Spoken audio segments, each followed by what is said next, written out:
37장 미리 정하신 그들을 또한 부르시고 2. 로마서 8장 28절부터 30절 우리가 알거니와 하나님을 사랑하는 자 곧 그의 뜻대로 부르심을 입은 자들에게 모든 것이 합력하여 선을 이루느니라. 하나님 미리 아신 자들을 또한 그 아들의 형상을 본받게 하기 위하여 미리 정하셨으니 이는 그로 많은 형제 중에서 맏아들이 되게 하려 하심이니라. 또 미리 정하신 그들을 또한 부르시고 부르신 그들을 또한 의롭다 하시고 의롭다 하신 그들을 또한 영화롭게 하셨느니라. 질문하는 방법 1-1 천사가 전하는 이상한 소식에 반응하는 사가랴의 답변 내가 이것을 어떻게 알리오 내가 늙고 아내도 나이가 많으리이다. 과 마리아의 답변 난 남자를 알지 못하니 어찌 이를 있으리이까를 비교해 보십시오. 사가랴는 천사의 말을 의심하면서 더 많은 증거를 요구했습니다. 마리아는 그 말을 사실로 받아들이고 어떻게 그런 일이 일어날지 알고 싶은 마음을 단순히 표현했습니다. 천사는 사가랴의 말을 하지 못하게 했습니다. 그러나 마리아에게는 어느 정도 답변을 해주었습니다.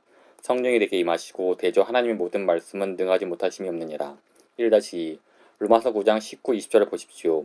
혹 내가 내게 말하기를 그러면 하나님이 어찌하여 허물하시느냐 누가 끝을 대적하느냐 하리니 이 사람이 내가 누구이게 감히 하나님께 반문하느냐 지음을 받은 물건이 지은 자에게 어찌 나를 이같이 만들었느냐 말하겠느냐 토기장이가 진흙 한 덩어리에 대한 권한이 없느냐.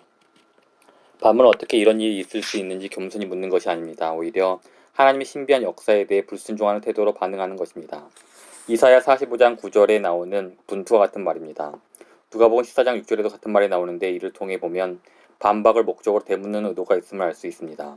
그러므로 하나님의 구원 방식에 대해 할 수 있는 한 많이 알고 싶어하는 것은 좋고 옳은 일이고 난해한 성경 구절의 의미를 겸손히 질문하는 것은 잘못이 아닙니다. 잘못된 것은 그렇게 쓰여 있음에도 불구하고 믿지 않겠다고 하나님께 최후 통첩을 하는 태도입니다. 태도가 가장 중요합니다.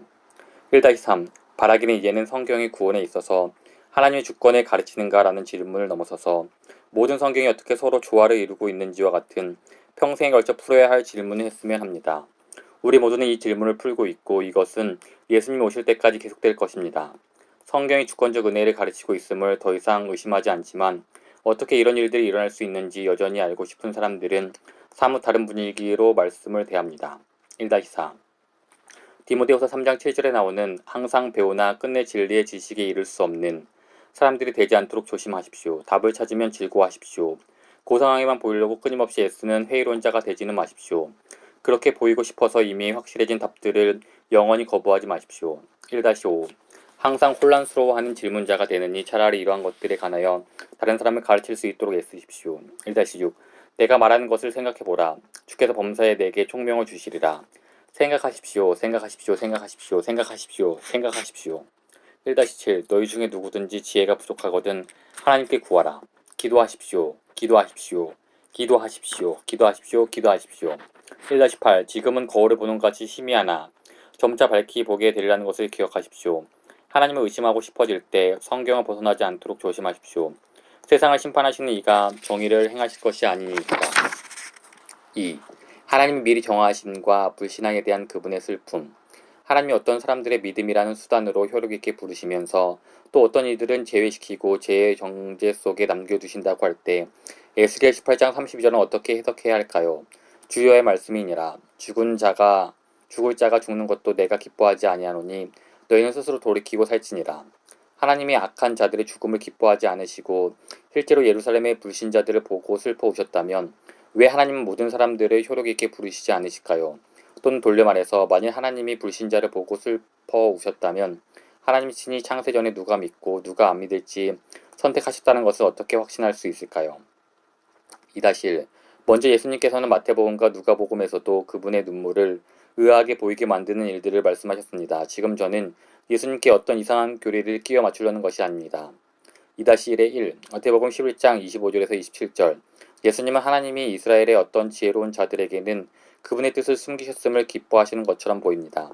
2-1의 2 마태복음 15장 13절 심은 것마다 내 하늘 아버지께서 심으시지 않는 것을 뽑힐 것이니 2-1의 3 마태복음 16장 17절 베드로에게 그리스도의 진정한 의미를 알게 하신 분은 하나님이시라고 예수님은 말합니다. 2-1의 4 마태복음 22장 14절 청함을 받는 자들은 많되 택함을 입은 자는 적으니라. 2-1의 5 마태복음 24장 24절 그분은 거짓 선지자들에게 미혹될 수 없는 선택받은 자들에 대해 언급합니다. 2-1의 6 누가복음 19장 41절 42절 예수님을 울고 계신 바로 그 대목에서 예수님은 지금 내 눈에 숨겨졌도다 라고 말씀하십니다. 18장 34절과 9장 45절에서도 이렇게 말씀하십니다. 2-1-7 마태복음과 누가복음 둘 다 비유의 목적은 예수님 사명의 진리를 감추기 위해서라고 가르쳤습니다. 2-1-8 신명기 28장 63절은 이렇게 전합니다.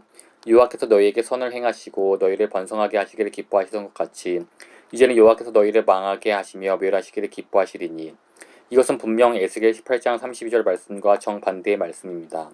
하나님은 어떤 의미에서 보면 또는 어떤 상황에서는 사악한 자들의 죽음을 기뻐하십니다.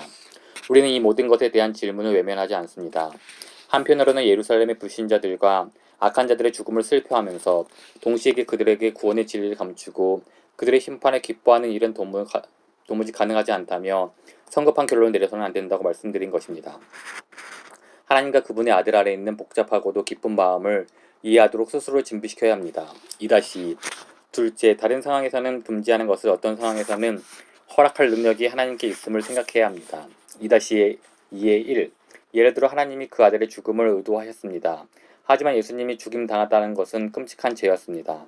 하나님이 이 일이 일어나는 것을 기뻐하셨을까요? 아닐까요? 그 사건을 하나님이 지혜롭고 거룩한 목적 완수를 위한 구속행위로 보셨다면 기뻐하셨을 것입니다. 하지만 바리새인들과 빌라도와 헤롯의 의도 속에 있던 죄의 행위를 보셨다면 기뻐하지 않으셨을 것입니다. 이 사례를 통해 내릴 수 있는 결론은 하나님의 뜻은 단순하지 않다는 것입니다. 하나님은 어떤 의미에서는 어떤 것을 뜻하실 수도 있고 다른 의미에서는 그것을 뜻하지 않으실 수도 있습니다. 하나님이 어떤 일을 뜻하셨다거나 뜻하지 않으셨다는 말을 읽을 때 또는 하나님이 어떤 일을 기뻐하신다거나 기뻐하지 않으신다는 말을 읽을 때 우리는 그분이 뜻하시거나 기뻐하신다는 단순한 표현이 언제나 전체 이야기를 보여주는 것이 아님을 늘 인정할 준비가 되어 있어야 합니다. 2-2 예를 들어 에스겔 18장과 신명기 28장을 보십시오.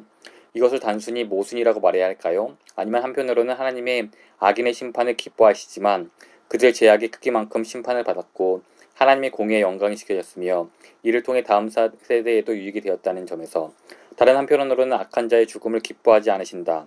하나님을 찬양할 잠재력을 가진 하나님 형상을 닮은 피조물이 죽었고 사탄의 책략이 성공했다는 점에서 꼭 말해서는 안 될까요? 2-3 예수님이 예루살렘을 보시고 슬피 우신 것도 비슷한 경우입니다. 한편으로 예수님은 예루살렘 사람들의 죄와 하나님 아버지의 이름이 불명예를 입은 것과 그들이 하나님의 말씀을 먼저 받아 엄청나게 유리한 위치에 있었음에도 불구하고 계명을 잃었다는 것에 대해 슬퍼하십니다. 그러나 또 한편으로는 이스라엘 백성에게 일시적인 고난을 주고 그들을 보지 못하게 하시는 하나님의 계획에 전심 어린 동조를 보냅니다.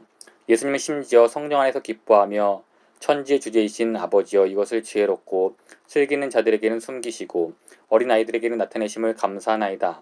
옳소이다. 이렇게 된 것이 아버지의 뜻이니이다. 라고까지 말씀하십니다. 예수님이 슬퍼하시는지 기뻐하시는지는 보는 시각이 달려 있습니다. 또는 예수님이 사물의 보편성을 보시는지 아니면 죄와 죽음의 좁은 속성을 보시는지에 달려 있습니다. 2-4 따라서 모든 사람이 구원받기를 기꺼이 원하시고 갈망하시는 하나님을 묘사하는 성경 속 수많은 본문들을 무시하거나 그 의미를 희석시키지 말아야 합니다. 그 말씀들을 그대로 인정해야 하고 사실상 하나님의 눈물과 갈망에 우리도 동참해야 합니다. 그러나 그렇게 되려면 무한하신 하나님의 생각과 감정은 우리가 처음 생각했던 것보다 훨씬 복잡하다는 점과 하나님은 그 선하시고 지혜로운 목적을 위해 그분이 싫어하는 일도 죄 없는 그분의 아들의 죽음과 같은 일어나도록 작정할 수 있는 분임을 깨달아야 합니다. 2-5 디모데전서 2장 4절과 베드로후서 3장 9절 말씀도 문맥상 다른 해결책이 제시되지 않는 한 저는 그렇다고 생각합니다. 이와 같은 방식으로 이해해야 합니다. 2-2의 5의 1 디모데전서 2장 4절 하나님은 모든 사람이 구원을 받으며 진리를 아는 데 이르기를 원하시느니라. 모든 가능성을 고려할 때 모든 사람은 개인적이고 보편적인 의미로 사용된 것이 아닙니다. 내가 첫째로 권하노니 모든 사람을 위하여 간구하되 임금들과 높은 지위에 있는 모든 사람을 위하여 하라는 1절 말씀에서도 그런 의미가 아니기 때문입니다. 모든 사람은 모든 사회계층, 모든 그룹의 사람들을 일컫는 말로 보입니다. 각 계층의 사람들을 말입니다. 따라서 요지는 하나님이 구원하실 때 어떤 특정 계층의 사람을 배제하지 않으신다는 의미입니다. 또한 디모데후서 2장 25절에 진리의 지식이라는 표현이 나오는데 문맥상 하나님은 회개와 진리의 지식을 주시는 분임을 알 수 있습니다. 그런데 만일 모든 사람이 모두 개개인을 의미한다면 왜 모든 사람이 구원받지 못하는지를 질문해야 합니다. 인간에게 최종적인 자기 결정력이 있기 때문이라고 말하는 신학도 있습니다. 또 어떤 신학은 하나님이 어떤 사람을 선택과 효력 있는 부르심에서 누락시키는 것은 다른 차원의 문제라고 말합니다. 그러나 유의하십시오. 전자의 신학이 실제로 의미하는 바는 하나님이 실제로는 또 다른 의지를 갖고 계셨다는 뜻이기 때문입니다. 많은 사람이 멸망에 이를 것을 아시면서도 하나님이 이 세상에게 자기 결정력을 허락했다는 말이 됩니다. 즉 하나님은 사람들을 하나도 잃지 않는 것보다는 자신이 원하는 특정한 세상을 계획하셨다는 뜻입니다. 저도 이렇게 생각합니다. 하나님은 한 사람도 잃지 않기를 의도하는 대신 경건하지 않는 자들에게 내린 심판을 통해 자신의 능력과 진노를 드러냄으로써 자신의 영광이 드러나는 그런 세상을 의도하셨습니다. 한 사람도 잃지 않는 세상 대신 그분의 영광을 높이는 세상을 하나님은 원하신다는 말씀입니다. 또 다른 관점을 보더라도 하나님은 한 사람도 잃지 않는 세상 대신 자기 결정력을 가진 인간들이 있는 세상을 선호하신다고 말합니다. 따라서 이 두 관점을 요약하자면 이렇습니다. 하나님 모든 사람이 구원받기 원하신다는 말이 진정한 의미를 살펴보면 한 사람 한 사람의 개인적인 너무나 운명을 고려할 때는 구원 자체가 옳고 아름다운 일이지만 하나님은 보다 높은 뜻을 가지고 계시기 때문에 모든 사람을 구원하기로 작정하시지는 않는다는 말이 됩니다. 그렇다면 우리의 답변이 어느 쪽이든 그것은 부분적인 것이 됩니다. 이 가운데 어느 것이 성경적인 대답일까요? 2-2의 5의 2 베드로후서 3장 9절 주의 약속은 어떤 이들이 더디다고 생각하는 것 같이 더딘 것이 아니라 오직 주께서는 너희를 대하여 오래 참으사 아무도 멸망하지 아니하시고 다 회개하기에 이르기를 원하시느니라. 디모데전서 2장 4절과 마찬가지로 이번 구절도 문맥을 보면 이런 하나님의 소망을 적용하는 범위를 제한합니다. 이번 경우에는 교회로 제한하거나 또는 택함받은 자들로 제한하고 있습니다. 너희라는 단어에 주목해 보십시오. 하나님은 너희를 대하여 오래 참으사 아무도 멸망하지 아니하시기를 원하시느니라. 다시 말하면 하나님은 세상에 충분한 시간을 주어 모든 선택받은 자들이 회개하고 구원받는 것을 목표로 하십니다. 키사전은 이를 확실하게 보여줍니다. 베드로는 사랑하는 자들이라고 호칭하며 말합니다. 그러므로 사랑하는 자들아 너희가 이것을 바라보나니 주 앞에서 점도 없고 혼도 없고 평강 가운데 나타나기를 힘쓰라. 또 우리 주의 오래 참으심이 구원이 될 줄로 여기라. 즉 하나님은 사랑하는 자들 모두가 회개하고 구원받기를 원하시기 때문에 참으시고 역사를 종교시키지 않으십니다. 2-3 하나님은 왜 모든 사람을 선택하여 효력 있게 부르시지 않는가에 대한 질문은 로마서 9장 22-23절과 11장 30절에서 32절을 참고하십시오. 3. 기도와 복음전도 만약 하나님이 무조건적으로 선택하시고 그 선택하신 자들을 미리 정하시고 미리 정하신 자들을 효력 있게 부르신다면 기도와 복음전도는 왜 필요한 것입니까? 3-1 기도 3-1의 1 에스겔 36장 90절과 36장 37절을 비교해 보십시오. 한편으로는 이스라엘 족속의 번성을 약속하십니다. 그리고 다른 한편으로는 이스라엘 집이 하나님께 구호하도록 계획하십니다. 다른 말로 하면 하나님의 기도를 통해 자신의 약속이 이루어지기를 원하신다는 말입니다. 3-1의 2 하나님은 기도에 응답하기를 원하신다고 말하고 또 한편으로는 하나님은 세상이 생기기 전에 이미 일어날 일을 다 계획해 놓으셨다고 말하는 것은 논리적으로 모순되지 않습니다. 그분이 뜻하신 것을 일어나게 하는 수단으로 미리 정하신 것들 중 하나가 바로 기도이기 때문입니다. 하나님은 기도를 통해 역사하기 원하십니다. 그러면 우리가 하나님께 의존적인 존재이고 하나님은 이 세상에 적극적으로 개입하시는 분임을 우리가 더욱 잘 인식할 수 있기 때문입니다. 이는 아버지로 하여금 아들로 말미암아 영광을 받으시게 하려 함이니 3-1의 3 만일 하나님께 효력 있게 부르실 권리와 능력이 없다면 믿지 않는 친구와 가족들에 의해 무엇을 구하시겠습니까? 전적인 은혜를 믿지 않으면서 어떻게 기도할 수 있겠습니까?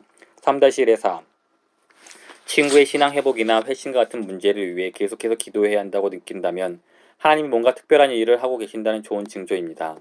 하나님의 위대한 역사 앞에는 대개 기도 운동이 선행됩니다. 많은 숫자가 모여 하나님께 조르면 그렇게 된다는 말이 아닙니다. 하나님은 기도를 통해 우리가 그분의 역사를 은혜의 선물로 보도록 준비시킵니다. 또한 간절히 구하게 하심으로 그 선물에 더욱 감사할 수 있게 하십니다. 3-2 복음전도 구원받을 사람들이 이미 정해져 있고 미리 예정된 사람은 한 사람도 잃지 않는다면 왜 굳이 선교를 해야 할까요? 3-2의 1 하나님이 우리에게 선교를 명령하셨기에 어떤 철학적 논리도 우리를 저지해서는 안 됩니다. 3-2의 2 하나님은 선택받은 자들이 복음 전파를 통해 효력 있게 부름받도록 정하셨습니다. 복음 전파 없이는 이런 일이 일어날 수 없습니다. 3-2의 3 택함을 입은 사람들이 미혹되는 일은 불가능합니다. 그럼에도 불구하고 우리가 복음 전도를 하지 않기 때문에 또는 우리가 기도하지 않기 때문에 사람들은 미혹됩니다. 복음을 전파하고 기도했다면 하나님이 사람들을 구원하시기로 계획하셨다는 증거를 줄 수 있었을 것입니다. 세계의 복음 전도와 기도가 급증하는 것은 하나님이 곧 위대한 수학을 하실 거라는 징조입니다. 3-2의 4 우리는 하나님의 구원하시는 은혜를 전하는 통로로서 하나님에 의해 권한을 위임받았다는 사실에 놀라고 기뻐해야 합니다.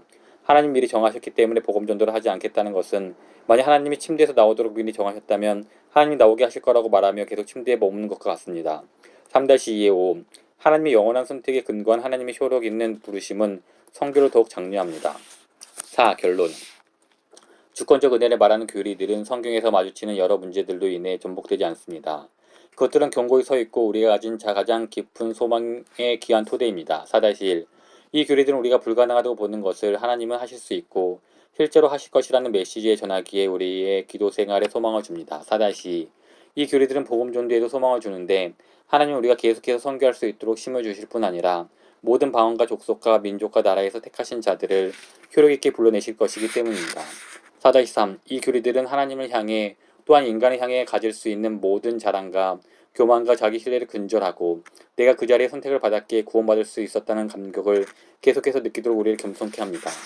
4-4 이 교리들은 새 언약의 약속, 우리에게 새 마음을 주시고 우리 마음에 그분의 율법을 새기고 그분의 율법대로 행하고 그분을 평생 사랑하고 경외하게 하시는 완성하시는 하나님의 권리의 능력을 보장합니다. 4-5 이 교리들은 하나님이 마음속에 특정한 사람을 품지 않으시고 단순히 일방적인 방식으로 구원을 계획하셨으며 누가 이 구원을 받게 될지는 우리에게 맡기셨다고 믿을 때는 누리지 못할 깊은 안정감을 줍니다. 4-6 이 교리들은 선교 사역이 필수 불가결하고 절대 실패할 수 없음을 보장합니다. 4-7 이 교리들은 은혜의 본질을 드러내고 은혜가 없을 때 우리가 얼마나 커다란 공경에 처할지 보여줍니다. 그래서 하나님이 모든 영광을 받으시고 우리는 그 어느 때보다도 그분을 찬양하고 사랑하게 됩니다.